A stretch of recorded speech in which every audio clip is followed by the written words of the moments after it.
आज केंद्रीय बजेट उपस्थापित होती। केंद्रीय बजेट को ध्यान सह देखुली, आशा करुली जे ओडिशा न्याय पाइब बोली केंद्रीय बजेट रे। बजेट देखला परे सुनला परे प्रत्येक ओडिशावासी आज दुखित मर्माहत एवं हताश होती। ओडिशा को प्रताड़ित करा जायछि।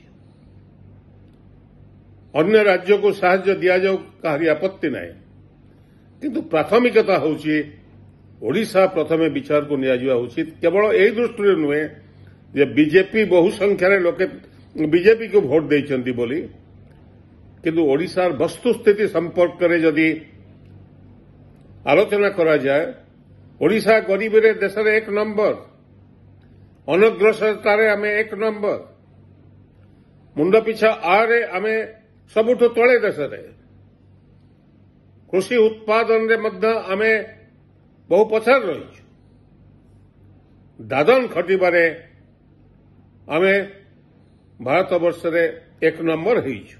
ओडिशार गरीबी को ए बजेट उपहास करिछि। आमे आशा करूथलु जे डबल इंजिन सरकार दिल्ली रे एवं राज्य रे ओडिशावासींकर मौलिक समस्या उपरे किछि व्यवस्था करिवे बोली बजेट रे।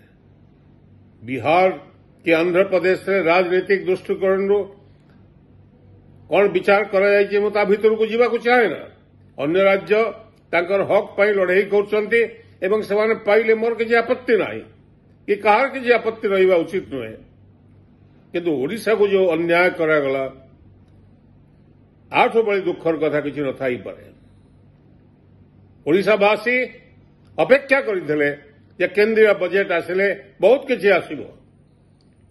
प्रधानमंत्री को आरंभ करी केंद्रीय मंत्री माने, ओडिशार मुख्यमंत्री को आरंभ करी तांकर विधायक बंधु माने बहु कथा कहउथिले, किंतु समस्ते आज मुंड तळुकु लगेगी बसिबा स्वाभाविक कारण किछि मिली नहीं बजेट रे, कौन सी आभास भी नहीं न पूर्वोदय हबो। कौन पूर्वोदय हबो?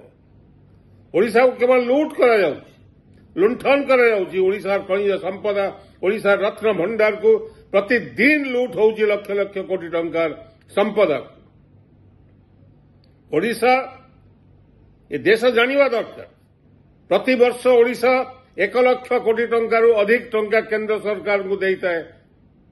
केवल रेलवे वर्ष को 40,000 कोटी रु अधिक टंका लाभ दिया इंडियन रेलवे को। खनि खदान को हिसाब कले लक्षाधिक कोटी टंकार अधिक केंद्र सरकार नियंती एवं ओडिशा को ध्वंस कराती ओडिशार माइनिंग ऑपरेशन रे। ता सत्वे ये जो अविचार आगामी दिन में लोके आर जवाब देवे। लोके जो अन्याय है एवं ओडिशा को जो बड़ी भाव व्यवहार करागला ता विरुद्ध प्रतिवाद स्वर आगामी दिन में ओडिशावासी आहरी तीक्ष्ण हम एथरे कौन संदेह नहीं। आशा करे ओडिशार प्रत्येक युवक छात्र, साधारण मनीष, इंटेलिजेंसिया ए संपर्क में मत दृढ़ भाव ए अन्याय प्रतिवाद करने आगे आसवे। धन्यवाद, नमस्कार।